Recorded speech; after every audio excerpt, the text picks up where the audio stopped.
Hi everybody, my name is Kim.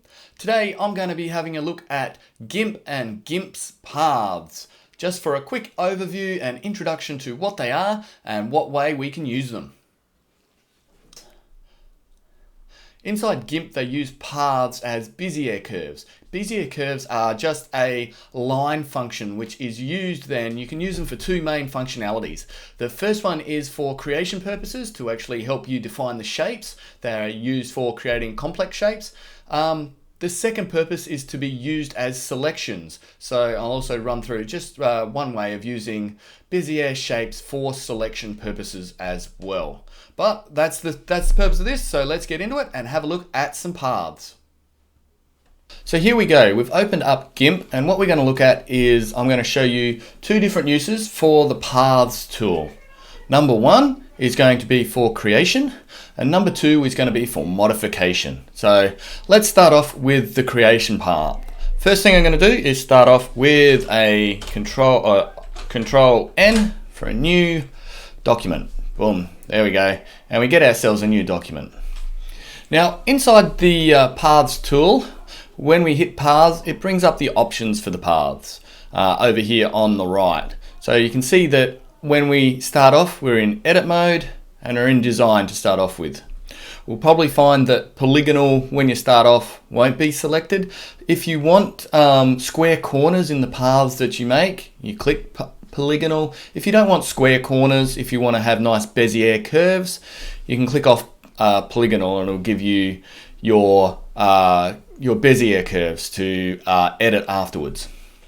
On the other side of our workspace, we should have paths. You can either tear the tab off and look at it and have it as a floating tab, or if you can't find it at all, you can click on the side, add tab, and find paths.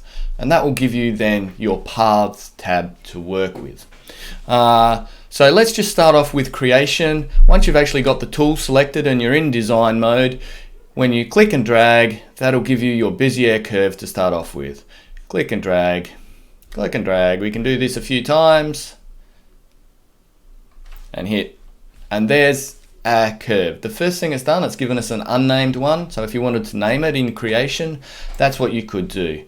But once we've done that, we can then go in, and if this is a bad shape and you don't like the way this is shaped, you can select these and actually move them around, move the handles individually to be able to get the shape that you're after. I might go for a bit of a egg shape, I think, because I like eggs. Thinking about what I'm going to do with this guy afterwards. So I'm going to make a little bit of an egg shape. That. There we go. And just put him up like that.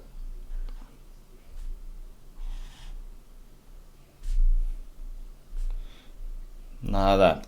Alright, so once you've actually got your Bezier curve in the shape that you want it, click Control Enter, you'll actually move the whole, be able to move. No, actually I'm not going to do that. Move is Alt, you can actually move the whole curve around, or Edit is you can then edit your curves, like what we were doing, similar to create design.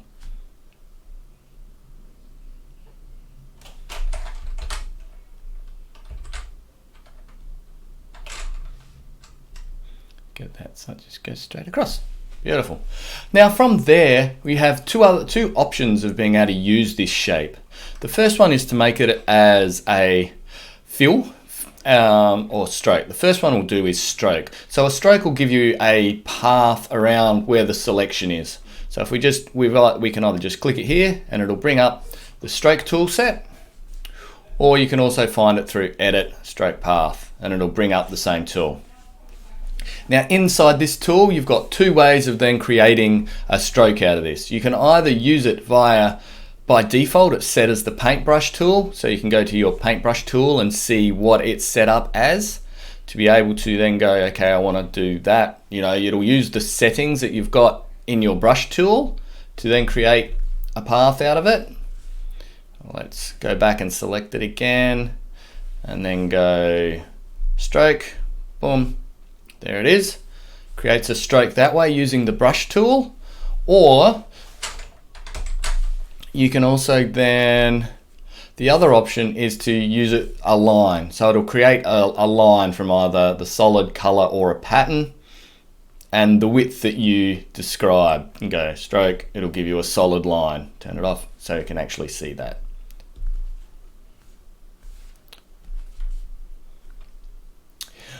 And of course, the other thing which is good to do when you do this is actually do it on a new layer. So it comes on a new layer, have that layer selected when you actually stroke the tool. Pause that, stroke. There you go.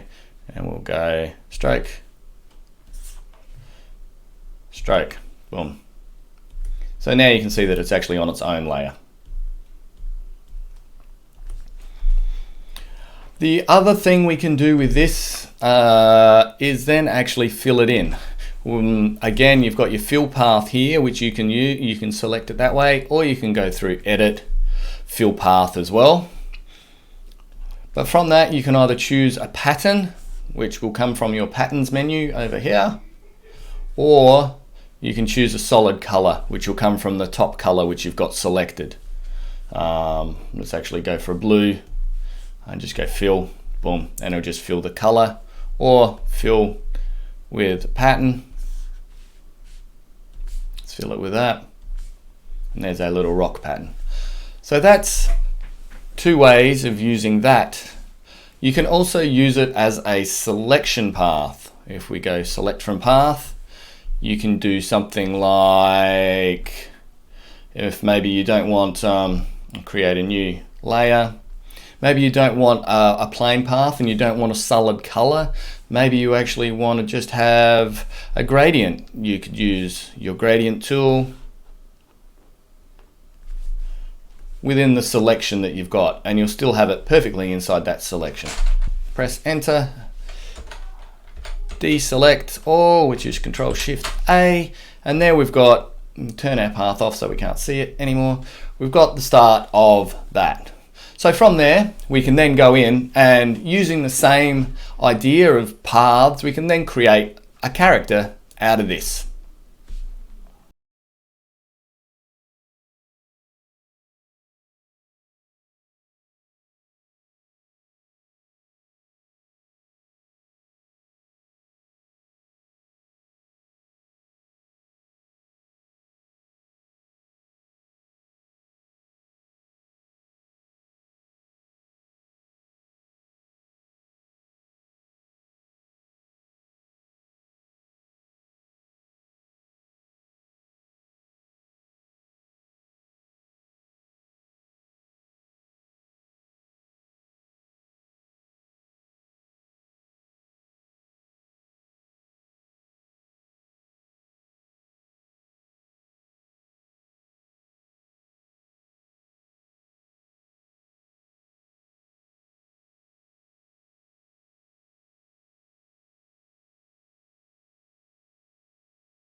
And there you have it. There's my quick, very little sketch over with paths character.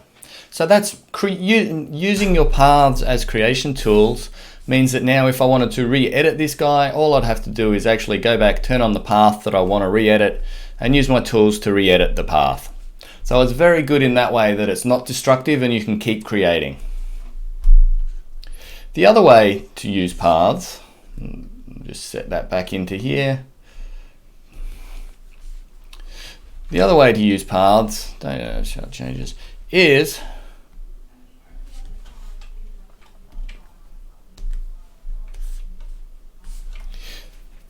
to use it as a selection tool. It's really good for like square edges and things like that. So I'm going to, with this image, I want to get rid of the background. So what I'm going to do is use my paths selection tool, but this time I'm going to turn on polygon and design. And this time I'm going to be able to use it to just go in here and select my background. Of course, these are all nice straight edges. So I can go around this really quickly.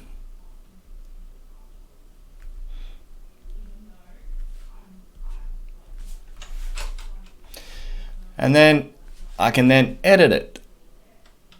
I'll zoom it in using my, since I'm using a tablet, I tend not to use my rolling mouse, and I can then adjust these points to be exactly right on the end where I need them, so that I can get rid of all of that. Of course, I can do this with multiple layers then, so I can select the different regions. So I can do left wall, back wall, middle, top, onto different selected planes.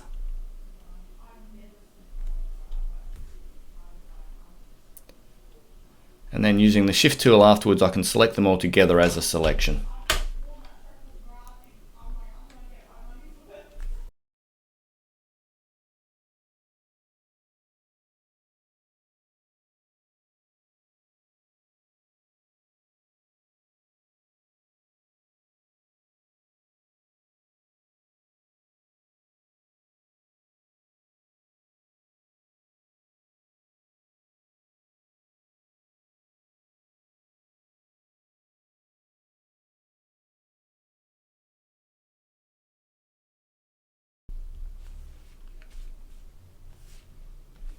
Oh yeah. So now that I've got my paths all drawn up, there was one thing that I did want to say that I haven't talked about before. If you turn on a path and you're in your edit mode and you found that you haven't got enough points in here to go around a corner or to do something, you can come in here in your edit mode. Once you've actually edited this one, you can come in, click on here, and it'll create another point for you then to be able to move around. So you can refine by putting extra points in there too. So that's really handy. But now that we've got my 3 different paths which I want here, I'll go back to 100%, created an extra layer which I'm going to then fill in with the color, but I can select my path, go here. From that I can just press, well, first one I can go select from path. There we go, you can see the marching ants around the outside. I can click on the next path, hold down shift and select from path, and you can see it's selected the other one as well. And now path number 3, hold down shift, select from path. It does then create extra selections from the paths which are created. So with that I can then go colors, let's see, from this dark color down the bottom which I've got to a lighter color at the top. Okay, and we can just do a gradient from dark to light. Just hit enter, and you can see that it's just filled in the parts where I had my selection on a new layer, because that's what I want, just so we can toggle between the two.